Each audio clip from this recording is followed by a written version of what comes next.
Good afternoon and welcome to Silverstone, round 9 of MotoGP in 2023. It's the Monster Energy British Grand Prix. And welcome back inside the paddock for the first time in 5 weeks. Hope you enjoyed your time on the beach drinking those cocktails, but now it's time to return to the lovely British weather. It's pretty nippy here at Silverstone, but worry not, we're going to get stuck in. We're going to try and catch up with as many MotoGP team managers, riders, VIPs, celebrities as we can over the next 15 minutes. And there's only one place to start. Mooney VR46 Ducati.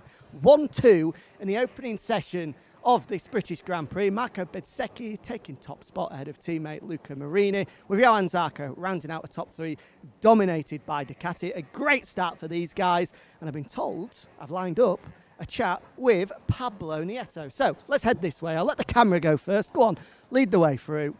You can see Ucho in the background there. We might be able to grab a chat with Ucho primarily. It's Jolete Nieto, brother of the man I want to speak to. Pablo Nieto walks past. And before we speak with Pablo, I'm going to have a say hello to Ucho in a second, but I want to show the rundown. Look at this. We're here in the wing complex for the first time. And just look at the size of the garages here. We're not allowed to go all the way in because we don't want to show off the bikes, but just look at the fact. It's like a catwalk all the way in. It's incredible. Right, we're going to get told off for going too far in, so let's go back. I just wanted to show that off because I think it's quite cool. The riders, they're like gladiators. Once they've got the levers on, ready for race time, walking all the way along here. Small thing, but I quite like it. Right, let's see if we've got Pablo to chat to. I can see the PR manager of the Mini VR46 squad, Paul, just in the back of the shot, whistling off to see if he can find someone for me to chat to. I did see Paolo Ciabatti out the corner of my eye. He might be a good man to speak to because we saw a couple of crashes earlier on. One actually after the practice start session had finished for Enea Bastianini. A strange crash. It did look okay, so maybe we can chat with Paolo in a second. Before Paolo, we've got Pablo. There we go. Pablo Nieto, how are you? Nice holiday? Short, but no, very good break. I think it's important to make this break because now the end of the season is going to be tough. It is very 12 races in 17 weekends, 18 weekends. It's going to be frantic for everybody, but what a way to start. First and second in the opening session. Couldn't have asked for any more. Yeah, I think this track is really difficult. So I'm very impressive that we make this practice. But anyway, I think it's really important for us. We have to try to make the best setup for the bike because we know in the end of the day it's going to be hard because we have to make also the for the lap time for the qualifying. But anyway, at the moment we are happy. And just talk us through how both Marco and Luca felt at the end of that one. Where are the pair of them feeling that they need a little bit more? It's difficult to say. Maybe the last sector is a little bit more difficult. But for example, Luca was behind Marco and he saw some things that always is important to have a very fast rider in front of you. But it's just the first practice FP1, so at the moment we have to keep calm, keep pushing and keep working like this. Were you just having a photo shoot then? What was someone told me you were having some photos done. What was happening? No, I have to make a photo because we make agreement with Dorna for some guests that they will bring it to India and Japan, and we have to make the... Okay. Not as exciting. I thought maybe it was a 2024 photo and you have your new team there. We have to wait a little bit. Okay. But all under control. Never is under control, but... Kind of under control. Just wait a little bit. How long? Because obviously there's a lot of talk about the VR46 team at the moment now that Franco Morbidelli is without a ride at the moment. So what's the latest? Just bring us up to speed. It's difficult to say one day, but it's true that Franco now is free. He's one rider of the academy. We know that Franco can make a very good season this year. But at the moment, we are happy with Luca and with Marco. I think it's important for us to continue with this project. We cannot confirm yet that our riders, they're going to be them, but it looks like it's going to be the same. Now the big question, Pablo, is last time I spoke to you in Assen, you revealed to us that you let your girlfriend do all the washing and the ironing. So the fact that you had 5 weeks off, please tell me, with all of that time, you managed to do your own washing and ironing ahead of Silverstone. Yes, of course. But sometimes when I try to make it, it's a little bit a disaster. So, but of course I try to do it myself. But I prefer that my mother or she make it for me, because it's not because of nothing. It's just because I'm a disaster. Well, I can vouch for that. I'm pretty much the same as well. The good news is, because it's cold, we can keep coats on so no one can see all the creases on the shirts. Good to see you. Best of luck for the rest of the weekend. Thank you very much. Great to chat with Pablo as ever.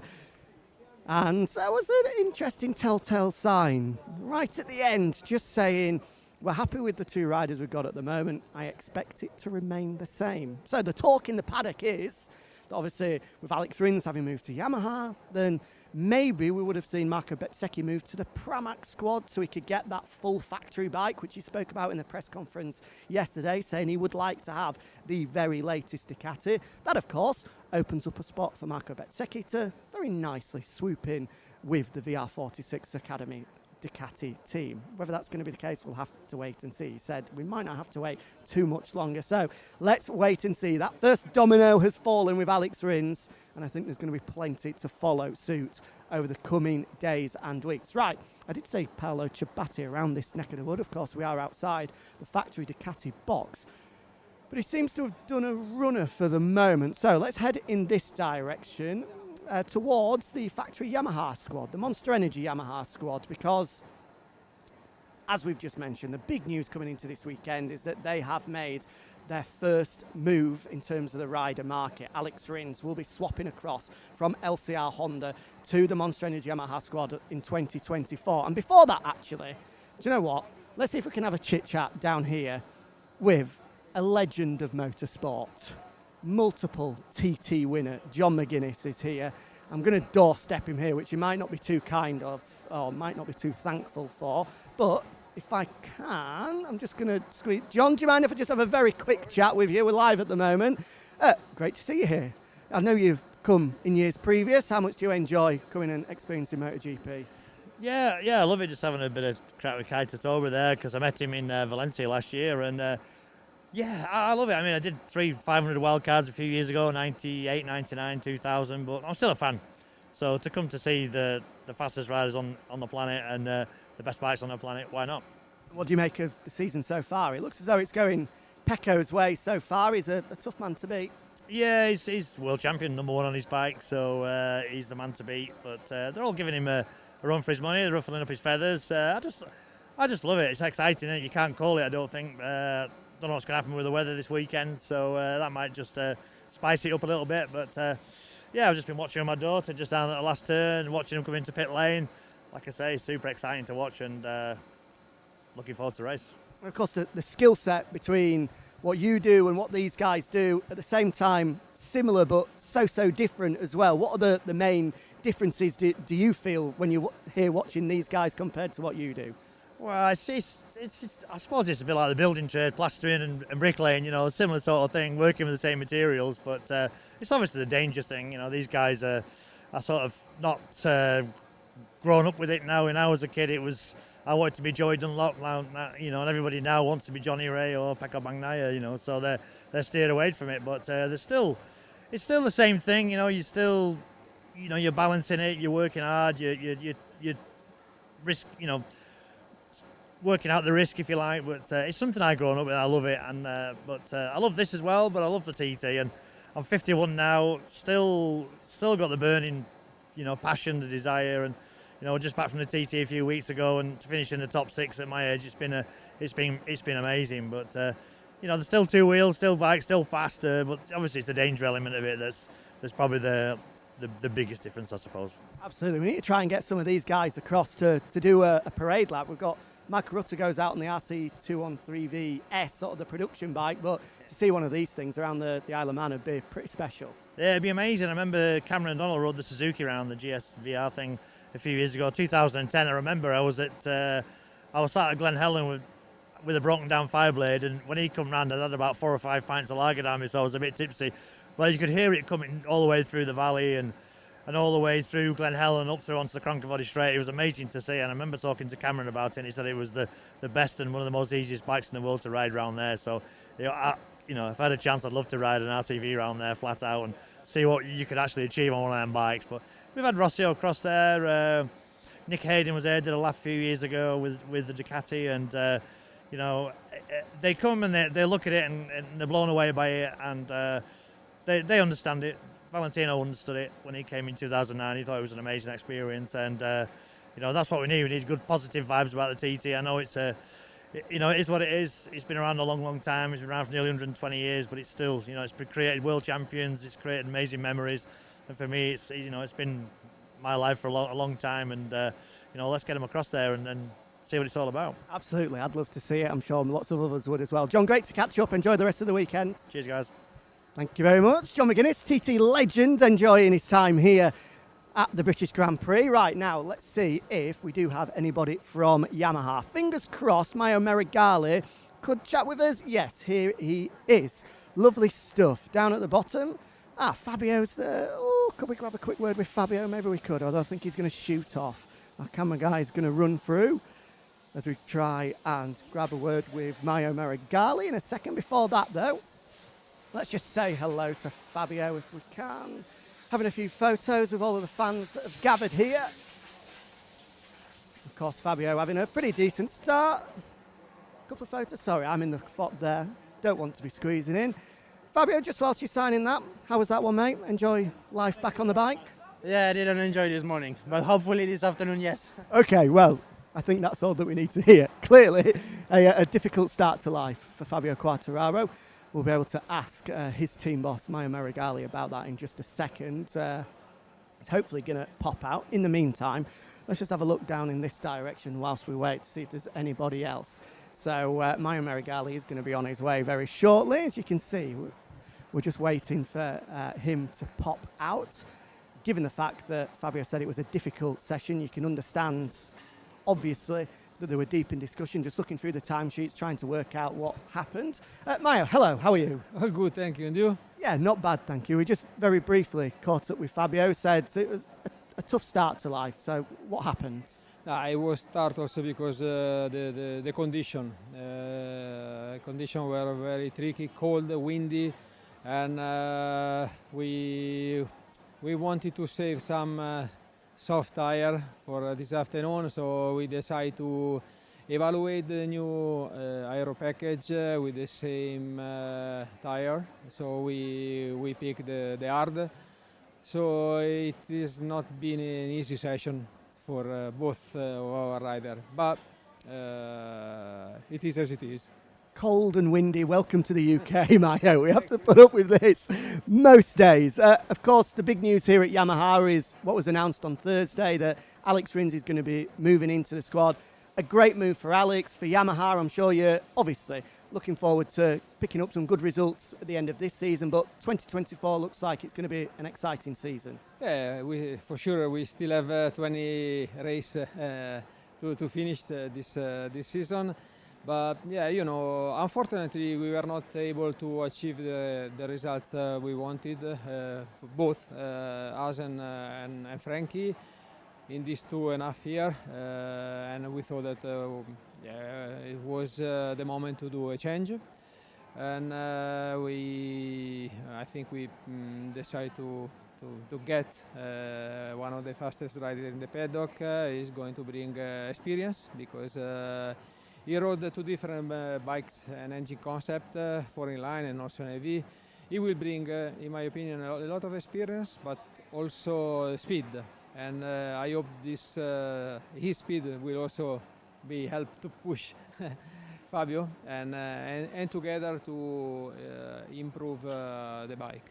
I think it's, of the last 17 races, Maio, only one rider has won of those 17 races not on a Ducati, and that's Alex Rins. The 2 at the end of last year in the Suzuki, and then at the start of this year in a Honda. It just says everything about him as a rider. In terms of the squad that will be around him next year, Patrick Kramer, of course, the crew chief of Frankie at the moment. Do you know what the makeup of that squad's may well be next year? Not yet. For sure, it is not our intention to make a revolution, and so for the moment, he will probably find what we already have in the garage. Absolutely. And for the rest of this weekend, Frankie, just very quickly, all okay after his crash? It looked like a bit of a nasty one. Yeah, he had a really nasty crash, as you said. That's because of the temperature, and he was just on his out lap, and maybe he pushed a bit too much, and he had this big crash. Luckily, he didn't get injured, but he had a brilliant second run. So what we could collect this morning, we could were enough. Absolutely. Well, I'll let you get back to it. Maybe you need a woolly hat for the conditions here. It's not warming up. Thank you very much, Maya. Appreciate your time as ever. So again, another interesting line from that. Looks as though the makeup of the squad that Frankie Morbidelli has at the moment, in terms of his crew chief, the data engineer, is going to be very much what Alex Rins is going to step into. He formed a close relationship at Suzuki with Manu Cachot, who's now Maverick Vinales' crew chief. He moved across from Suzuki to Aprilia when Suzuki disbanded, stepped into the LCR squad, and although the relationships are pretty good there at the moment, not enough time for him to be able to bring anyone across with him, or it looked unlikely for that to be the case anyway. As we see, lovely. Is that replica Fabio helmet? It is. The number 20 on the front there. And a specialised wheelchair as well. Fantastic. That's great work. We just saw Fabio down at the bottom, so hopefully he'll come up in a second. Oh, and we do have plenty of legends here. I'm going to nip in and say hello to our good friend, although someone's pointing me in a different direction, are they? To the main man himself, Mr. Nicholas Harris. Nick, how are you, sir? Good to see you again. No. I was going to send you a bloody message about the playoffs. Well, I know that from the last time that we spoke, Nick was giving me as much good luck as possible for Bradford City in our playoff. And unfortunately, that fell on deaf ears because we lost. But anyway, the good news is I'm doing pretty well in MotoGP Guru, which is... Why did he mention that? He said he brings it up, right? Yeah.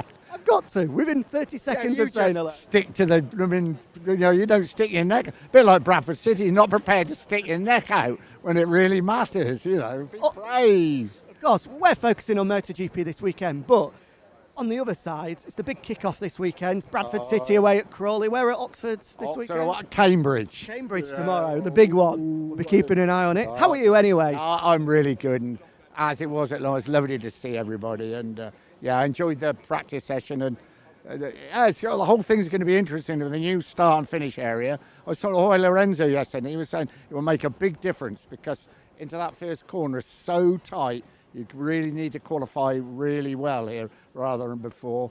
And just everything about it. And this session this afternoon is going to be interesting, isn't it? It's more important.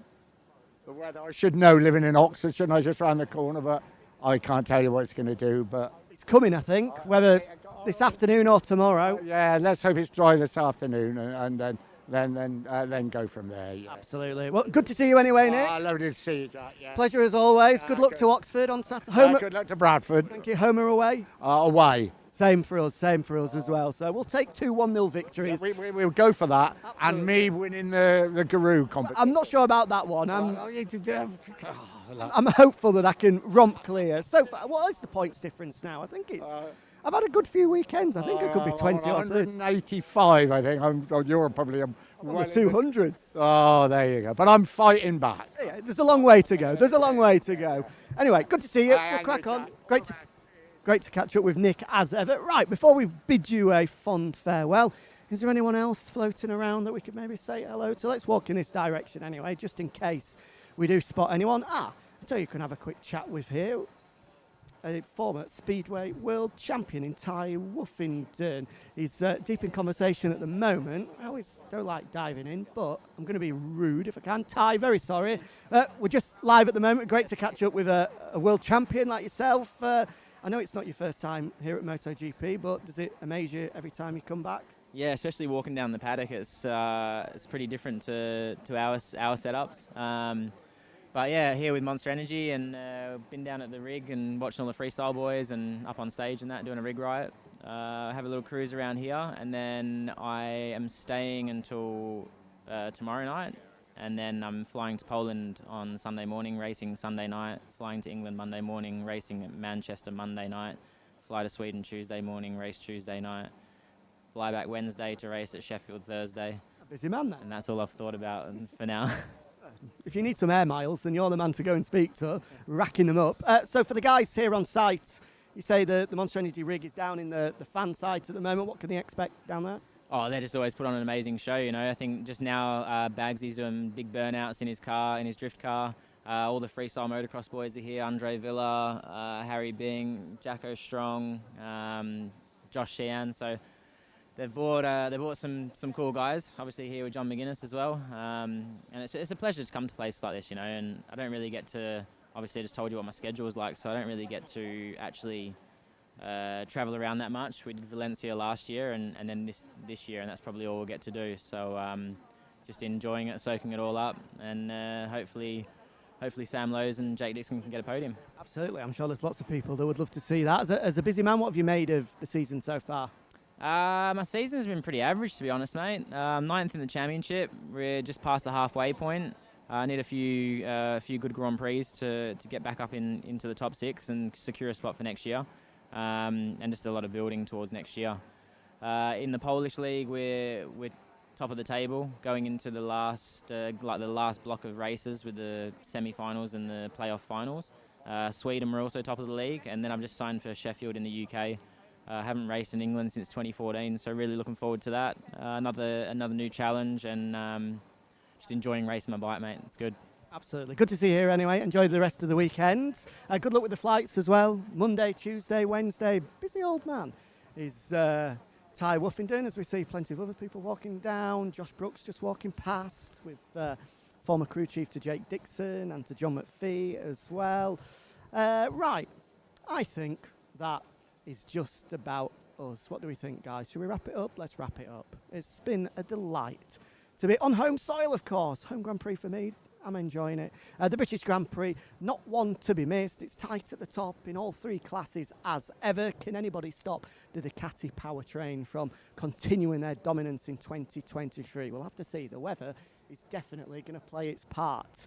Remember, this 60-minute session coming up in MotoGP is going to decide who gets those automatic top 10 places in Q2. The final 20 minutes are not to be missed. And then, of course, tomorrow, qualifying in the morning, sprint in the afternoon, with the MotoGP race on Sunday, kicking off at 1 o'clock local time, the Monster Energy British Grand Prix. Don't miss it. Inside the Paddock, we'll be back with you in exactly 2 weeks' time from the Red Bull Ring in Austria. We'll see you then. Enjoy the rest of the weekend.